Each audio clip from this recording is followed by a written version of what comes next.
हरे कृष्णा। वसुदेवम सुतम देवम कंस चाणूरमर्दनम देवकी परमानंदम कृष्णम वंदे जगद्गुरु। मूकम करोति वाचलम पंगु लंघते गिरिम यत कृपा तमहम वंदे परमानंदम माधवम। दोस्तों, आप सभी को नमस्कार। आज की वीडियो में एक बड़ा ही इंटरेस्टिंग और एक हटकर एक अलग टॉपिक की बात करूंगा। ठीक है, आज का टॉपिक रहेगा वीडियो का कि अपने जीवन का अनमोल समय जन्म कुंडली के योग और जन्म कुंडली के दोष देखने में और पढ़ने में व्यर्थ न करें। ठीक है, यदि आपको एस्ट्रोलॉजी में यकीन है और आप बिलीव करते हैं तो एस्ट्रोलॉजी का एक स्पेसिफिक मेथड है। उस मेथड से अपने प्लेनेटरी पोजीशन को जाने और अपने कर्म के अंदर पूरी निष्ठा के साथ लग जाए, ईमानदारी के साथ अपने लक्ष्य को पाने के लिए। इतना ही उपयोग है एस्ट्रोलॉजी का। ठीक है, मैं इस वीडियो में 2 पॉइंट मेजरली डिफाइन करूंगा। पहला कि हम अपने जीवन का कीमती समय जन्म कुंडली के दोषों को और योगों को देखने में व्यर्थ ना गवाएं, क्यों ना गवाएं। और दूसरा पहलू होगा वीडियो का, तो फिर हम एस्ट्रोलॉजी का सही सही इस्तेमाल क्या करें। ठीक है, तो पहला पहलू लेकर चलते हैं। पहले पहलू को मैं क्लैरिफाई करूंगा।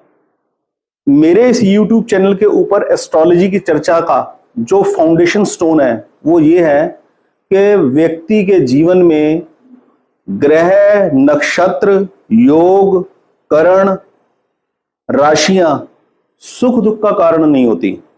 आदमी के जीवन के अंदर सुख दुख का कारण होता है व्यक्ति के पूर्व जन्मों में किए हुए संचित कर्मों का प्रारब्ध, जिसको लेकर वो इस जन्म में आता है। और उसके हिसाब से उसको जो कैपेसिटीज मिलती है वो इस प्रेजेंट जीवन के अंदर अपने आप को कितना त्यागी और संयमी बनाकर अपने आप को और ज्यादा अपलिफ्ट कर सकता है। ठीक है, ग्रह जीवन में सुख दुख के कारक कारण नहीं है। ठीक है, इस चीज को मैं एक एग्जांपल के थ्रू आपको इलैबोरेट करूंगा। एक एग्जांपल लेते हैं कि दुनिया का इस वक्त जो सबसे अमीर आदमी है उसका जन्म जिस देश में, जिस राज्य में, जिस शहर में और जिस समय हुआ था, नेचुरली उस वक्त उसका इकलौते का जन्म नहीं हुआ था। उस शहर में और अन्य बच्चों का भी जन्म हुआ था। तो उस शहर के सूर्य उदय के हिसाब से उन सभी बच्चों की जन्म कुंडली सेम होगी। तो केवल वो एक व्यक्ति विश्व का सबसे अमीर आदमी नहीं होगा, वो सारे बच्चे विश्व का अमीर आदमी होने चाहिए, यानी कि उनका लेवल उसके इक्विवेलेंट ही होना चाहिए। इसी प्रकार हम एग्जांपल लें दूसरी चीजों का ऐसा एग्जांपल लें कि भारत का जो सबसे प्रसिद्ध क्रिकेटर है या किसी भी फील्ड का जो अटमोस्ट टॉप पर्सनैलिटी है, उसका जब जन्म हुआ, उनका जब जन्म हुआ जिस देश में, जिस राज्य में, जिस शहर में, उस शहर के सूर्य उदय के हिसाब से वहां और अन्य बच्चों का जन्म भी हुआ।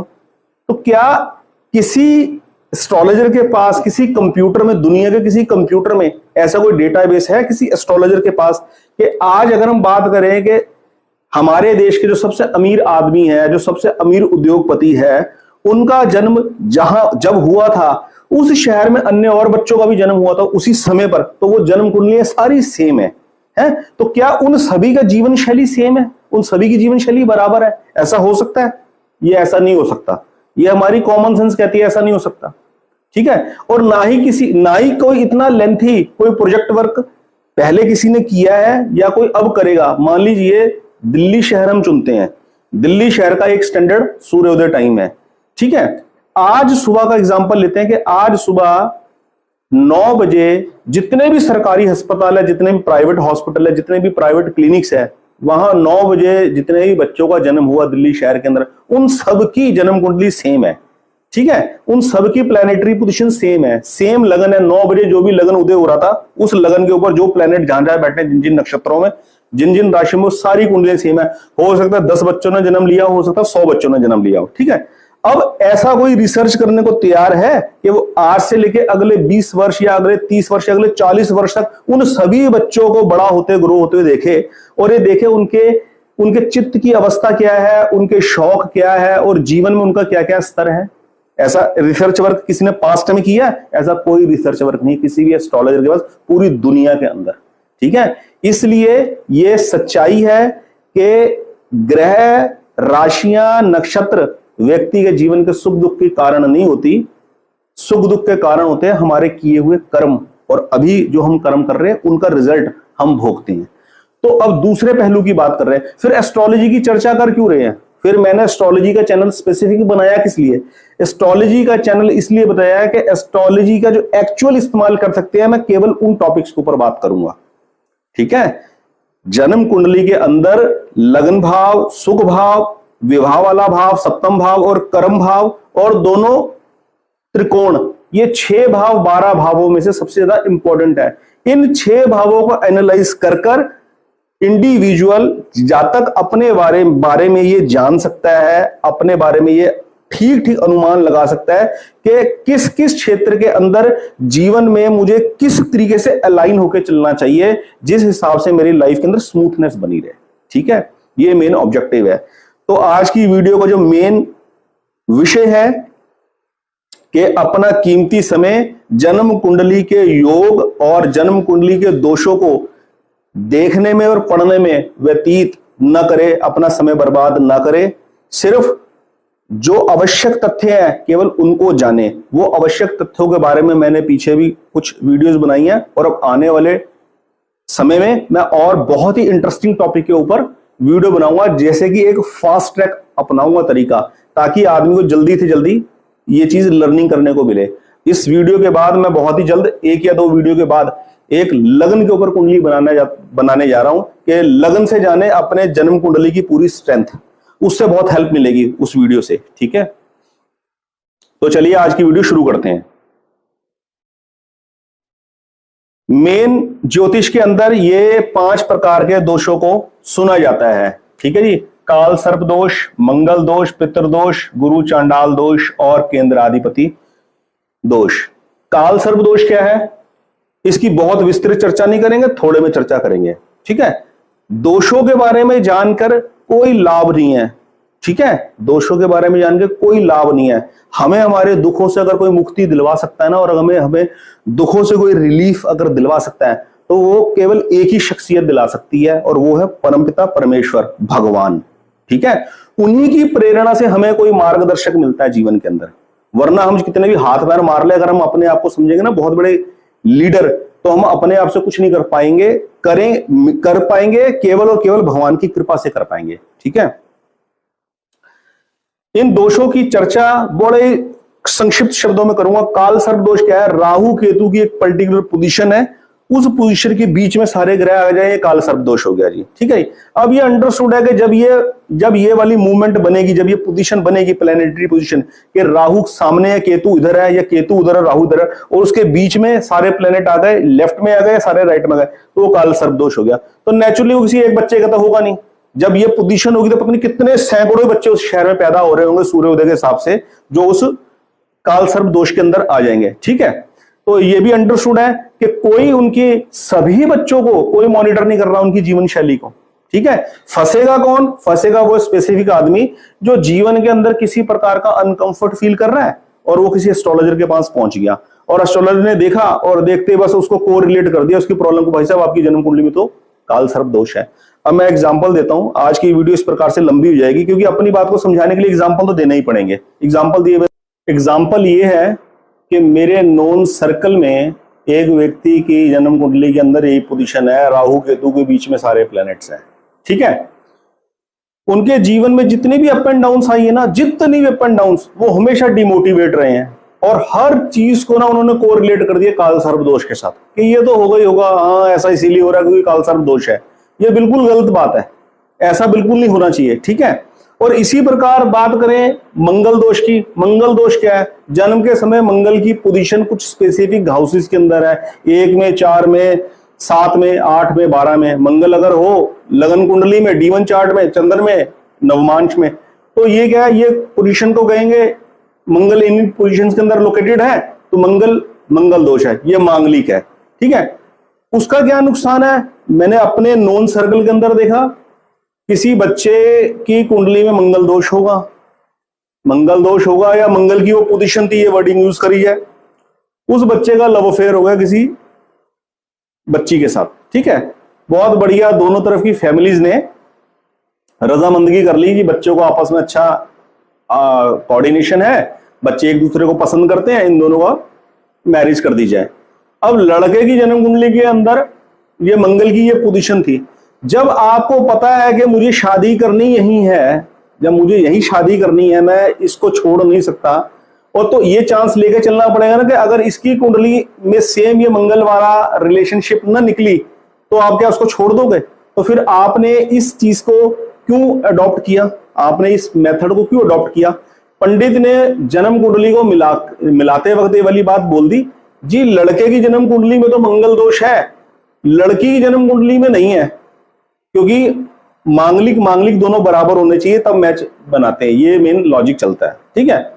लड़की की जन्म कुंडली में ये वाली मंगल की पोजीशन नहीं है, ये कुंडली मैच नहीं करती, जरूर इस लड़के का ना कोई एक्सीडेंट हो जाएगा।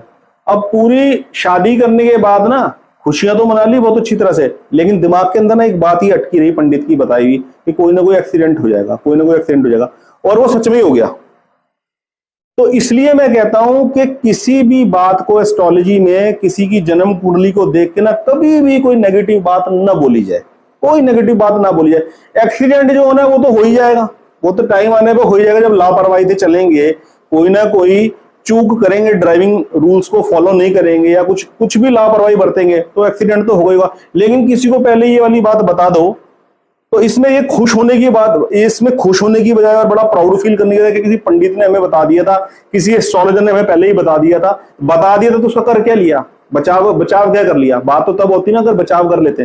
तो इसलिए दोषों को देखना, दोषों को पढ़ना, इसकी कोई जरूरत नहीं है, इसको बड़ा लाइटली लेके चले और इसे अलर्ट होकर चले, ठीक है। ये मेरे कहने का भाव है। पितृदोष की बात करें, पितृदोष क्या है? एक्चुअल में पितृदोष क्या है? ये भी एक प्लेनेटरी पोजीशन है जी, सूर्य राहु के साथ फंस गया, उसके ऊपर शनि की दृष्टि अगर पड़ रही है, ये पितृदोष है। एक्चुअल में पितृदोष है कि जीवित माता पिता के साथ एक रिस्पेक्टफुल, एक प्लेजेंट रिलेशनशिप बिल्टअप ना करना, अपने माता पिता के साथ जीते जी उनकी सेवा ना करना, उनके साथ एक हेल्दी रिलेशनशिप ना बना के रखना। असली मजा तो असली पितृ सेवा क्या है? असली पितृ सेवा है कि जब बेटे की शादी हो गई है तो बहू बच्चों के साथ ज्वाइंट फैमिली में आदमी रह रहा है, ये है माता पिता की सेवा, ये है पितृ सेवा। और अगर माता पिता ही तृप्त नहीं है तो उनके जाने के बाद फिर पितृदोष को जितने मर्जी कुंडलियों के अंदर देखते रहो। कुंडली के अंदर पितृदोष को क्या देखना है? कुंडली के अंदर प्लेनेटरी पोजीशन को देखकर अगर हम ये कह रहे हैं कि पितृदोष है, तो एक्चुअल में पितृदोष एक्चुअल में क्या है? इस पितृदोष से कैसे छुटकारा मिलेगा? इस पितृदोष से एक्चुअल में छुटकारा मिलेगा कि इस वक्त हमारे साथ जो माता पिता के साथ रिलेशनशिप चल रही है, इस प्रेजेंट माता पिता की खूब सेवा करी जाए, खूब अच्छे हेल्दी रिलेशन बना के रखे जाए। और श्राद्ध पक्ष के अंदर और वैसे भी हर महीने की अमावस्या को गरीबों को, ब्राह्मण को भोजन कराया जाए, ये तरीका है। तो उसको दोषों को एनालाइज करने की मैं नहीं समझता कि हॉरोस्कोप के अंदर कोई जरूरत है। बिना एनालाइज करे ये सब अच्छे काम करते रहो, बिना इन चीजों को एनालाइज करे बिना ही अपने अच्छे काम करते रहो, पूरी निष्ठा के साथ, ईमानदारी के साथ अपने काम में लगे रहो। काल सर्प दोष से डरने की जरूरत क्या पड़ी हुई है? ठीक है। इसी प्रकार इन सभी दोषों का कोई औचित्य नहीं है, जो मैं मानता हूं। ये सब वहमों में और डर के रहने वाली बात है। हाँ, मंगल दोष की अगर बात करते हैं तो मंगल की एक पर्टिकुलर स्पेसिफिक पोजीशन है कि इन घरों के अंदर अगर मंगल होगा तो मंगल दोष कहलाता है या मांगलिक कहता है। इस टॉपिक को तब देखने की आपको जरूरत है जब आप स्पेसिफिक शादी के लिए उतरने वाले, शादी की लाइफ में आप जाने वाले हो, ठीक है, तब आप इस चीज को विचार कर सकते हो। इसी प्रकार प्लेनेटरी पोजीशन के हिसाब से एक बनता है गुरु चंडाल दोष, ठीक है। ऐसे बनता है केंद्राधिपति दोष। केंद्राधिपति दोष इसी प्रकार से है। एक नियम होता है कि जन्म कुंडली के अंदर शुभ ग्रह केंद्र के स्वामी बने तो शुभता त्याग देते हैं, अशुभ ग्रह केंद्र के स्वामी बने तो अशुभता त्याग देते हैं। तो शुभ ग्रह यदि बने और उन्होंने अपनी शुभता को त्याग दिया तो उसे केंद्राधिपति दोष कहते हैं। दोस्त, मैं नहीं समझता, वेरी ऑनेस्टली मैं आपको ये वाली बात बताऊं कि दोषों को एनालाइज करके हमें कोई शायद बेनिफिट मिलने वाला है एस्ट्रोलॉजी के एंगल से। दूसरी बात, जन्म कुंडली के अंदर खूब सारे योग होते हैं। अगर आज की डेट में अगर आप फोन के ऊपर देखो ना, ऐप के थ्रू, तो आपको 250-300 योग मिल जाएंगे। आप एक ऐप के ऊपर अगर अपनी हॉरोस्कोप बनाओ ना, तो उसके अंदर दुनिया भर के योग उसके अंदर क्रिएट बन जाएंगे। उन योगों को देख के हम करेंगे क्या? मेरी जन्म कुंडली में या मेरे दोस्त की जन्म कुंडली में या किसी की भी जन्म कुंडली के अंदर बुध आदित्य योग है, चंद्र मंगल योग है, राजयोग है, उसका हम करेंगे क्या? राजयोग का राजयोग है, राजयोग जब हमें मिलना होगा तब हमें मिल जाएगा। दूसरे आदमी को ऐसे वहम में डाल दो राजयोग तो है पर ये एक्टिव नहीं होगा, ये एक्टिव तब होगा जब ये वाला उपाय किया जाएगा। अरे भगवान की प्रार्थना से बड़ा कोई उपाय नहीं है, ये सब वहमों में पड़ने वाली बात है। ठीक है, तो अब दूसरे पहलू पे आते हैं, दोषों के ऊपर, जन्म कुंडली के दोषों के ऊपर और योगों के ऊपर हम ज्यादा ध्यान ना दें, जो है वो हमें मिल ही जाएगा। गज केसरी योग है, राज योग है, बुध आदित्य योग है, इन योगों ने जो हमें देना होगा वो हमें दे ही देंगे। ठीक है, हम ईमानदारी से अपने फील्ड के अंदर अपने काम पे फोकस बनाएं, हमें जो जीवन में मिलना होगा मिल जाएगा। तो जब हम ये न देखें तो फिर हम करें क्या? फिर इस YouTube चैनल के माध्यम से हम ज्योतिष का करना क्या चाहते हैं? हम करना ये चाहते हैं कि जिस भी व्यक्ति को हॉरोस्कोप में, एस्ट्रोलॉजी में बिलीव है, वो जन्म कुंडली के हिसाब से अपने इन 6 भावों को, 12 भावों में से मैं 6 भावों के ऊपर ही जोड़ देता हूं, पहला भाव, चौथा भाव, 7वां भाव, 10वां भाव, 5वां भाव और 9वां भाव, इन 6 भावों की स्ट्रेंथ देखें और उन 6 भावों की स्ट्रेंथ के हिसाब से अपने अंदर जो कमी है उसको अपने हिसाब से अलाइन करें। बस अपने आप को वहां पर वो अपने आप को एडजस्ट करे। लगन भाव में कमजोरी है तो उस एस्पेक्ट में अपने आप को इंप्रूव करे, सुख भाव में कमी है तो उस हिसाब से अपने आप को कहां कॉम्प्रोमाइज करके कहां टिकाना है वहां देखे। विवाह वाले भाग में रिलेशनशिप के अंदर बैलेंस नहीं है या बहुत बढ़िया बैलेंस है तो उसको कैसे लाइफ के अंदर भोगा जाए उस हिसाब से आपको अलाइन करे। धर्म भाव कमजोर है तो ज्यादा फोकस बनाए पूजा पाठ के ऊपर। धर्म भाव बहुत अच्छा है तो अपने अलावा, अपने परिवार के अलावा समाज के लिए कोई ढंग का काम करो ताकि दुनिया से जाने के बाद दुनिया उसको लाभ उठा सके। तो ये मेरा एंगल ये है एस्ट्रोलॉजी का। मैं अपने इस चैनल के माध्यम से इस मैसेज को, अपने इस एक्सपीरियंस को शेयर करना चाहता हूं। ठीक है, और मैं ये चाहता हूं कि कोई भी व्यक्ति के दिमाग में एस्ट्रोलॉजी से रिलेटेड कोई भी बात सुनकर कोई नेगेटिविटी ना आए। एक मेन बात बोलनी भूल गया वीडियो की शुरुआत में, वो मैं बोर्ड के ऊपर आपको क्लियर करता हूं। ये इतने सारे तो ये दोष हो गए, ठीक है जी, काल सर्प दोष, मंगल दोष, पितृ दोष, गुरु चांडाल दोष, केंद्र अधिपति दोष। अब इसके अलावा देखिए एस्ट्रोलॉजी के अंदर नैसर्गिक अशुभ ग्रह मंगल, शनि, मंगल की दृष्टि 4, 7, 8 पे रहती है, शनि की दृष्टि 3, 7, 10 भाव पे रहती है। ठीक है जी, राहु की दृष्टि 5, 7, 9 के ऊपर रहती है, केतु की भी 5, 7, 9 के ऊपर रहती है। ठीक है जी, उसके बाद 7.5 साल की होती है शनि की 7.5, 2.5 साल का होता है ढैया। ठीक है जी, और हर महादशा के अंदर शुक्र की महादशा 20 साल की, शनि की महादशा 19 साल की, बुध की भी ऐसी 17 साल की, गुरु की 16 साल की। इतनी बड़ी महादशाओं के अंदर 2 साल से लेकर 2.5, पौने 3 साल तक इनकी अंतरदशाएं चलती हैं। मंगल की अंतरदशा, शनि की अंतरदशा, राहु की अंतरदशा, केतु की अंतरदशा। तो बचा क्या जन्म कुंडली के अंदर? बचा क्या? चारों तरफ से वार ही वार हो रहे हैं, हर तरफ से आदमी फंसा ही फंसा पड़ा हुआ है। और आदमी आज की भागदौड़ की जिंदगी में आदमी को प्रॉब्लम कहां नहीं है? सबसे पहली प्रॉब्लम उसको अपने घर से स्टार्ट हो जाती है। घर के अंदर ट्यूनिंग नहीं बैठती, माता पिता के साथ, भाई बहनों के साथ, पत्नी के साथ, बच्चों के साथ। फिर वर्क प्लेस के टेंशन है, फिर काम की टेंशन है। तो जब भी हम किसी एस्ट्रोलॉजर से किसी प्रॉब्लम को लेके मिलेंगे ना, तो कुछ ना कुछ इसके अंदर कोई ना कोई चीज मिल ही जाएगी जो प्रॉब्लम से कोरिलेट आदमी कर बैठेगा। मंगल की अंतरदशा, शनि की अंतरदशा, राहु की अंतरदशा, केतु की अंतरदशा, या फिर प्रेजेंट ग्रहों की जिनकी दशा चल रही है उन ग्रहों के ऊपर इनकी दृष्टियां पड़ रही होंगी, क्योंकि दृष्टियां इतनी सारी हैं। तो मेरे कहने का भाव है, हम अपना कीमती समय, मेरा ये सजेशन है सभी भाई बहनों को कि जन्म कुंडली का सबसे मेन लाभ क्या उठाएं। एक छोटी सी जन्म पत्रिका बनाएं, उस जन्म पत्रिका से किसी एक अच्छे एस्ट्रोलॉजर से ये पूछ ले, भैया मेरे इसके लिए बता दो मेरे कौन से प्लेनेट बहुत बढ़िया और कौन से मेरे कमजोर है और कहां मेरे को अपने आप को इंप्रूव करने की जरूरत है। बस एक अच्छा एस्ट्रोलॉजर आपको बता देगा, भैया लग्न भाव को मजबूत कर लो, सुख भाव को कर लो, सप्तम भाव को कर लो, या 10वें भाव को कर लो, पंचम या 9वें भाव को कर लो। ठीक है, और किसी को कुछ नहीं समझ में आता ना, भगवान से केवल प्रार्थना करो, अपने इष्ट के ऊपर डाल दो सारी बात, बस किसी वहम में पढ़ने का आपको जरूरत नहीं है। मेरा मेन ऑब्जेक्टिव है एस्ट्रोलॉजी से जुड़े जितने भी ये जो वहम है ना, जो डर है, उनसे आप छूटो। ठीक है, दिमाग से ना ये सब निकल जाना चाहिए। जन्म कुंडली के अंदर काल सर्प दोष है इसलिए मेरा काम नहीं बनता, मेरी शनि की 7.5 चली हुई है इसलिए मेरा काम नहीं बनता, ऐसा कुछ नहीं है। केवल जीवन के अंदर एक की पॉइंट चाहिए, क्या? ईमानदारी।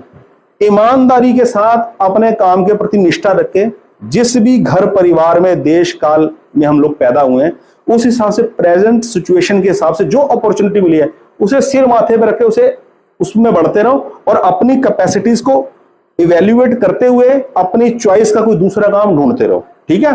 और भगवान की प्रार्थना करते रहो, भगवान से प्रार्थना करते रहो, भगवान की पूजा अर्चना करते रहो। एस्ट्रोलॉजी में बिलीव है तो इन 6 भावों में से जो भाव कमजोर है उसको स्ट्रॉन्ग करने के लिए अगर किसी स्टोन पहनने की जरूरत है तो वो स्टोन पहन सकते हो। बस ये मेरा कहना है इस वीडियो के माध्यम से। बहुत बहुत धन्यवाद, आपका दिन शुभ हो और आप खूब तरक्की करते रहो। बहुत अच्छे अच्छे टॉपिक्स के ऊपर आगे वीडियो लेकर आने वाला हूं। धन्यवाद। हरे कृष्णा।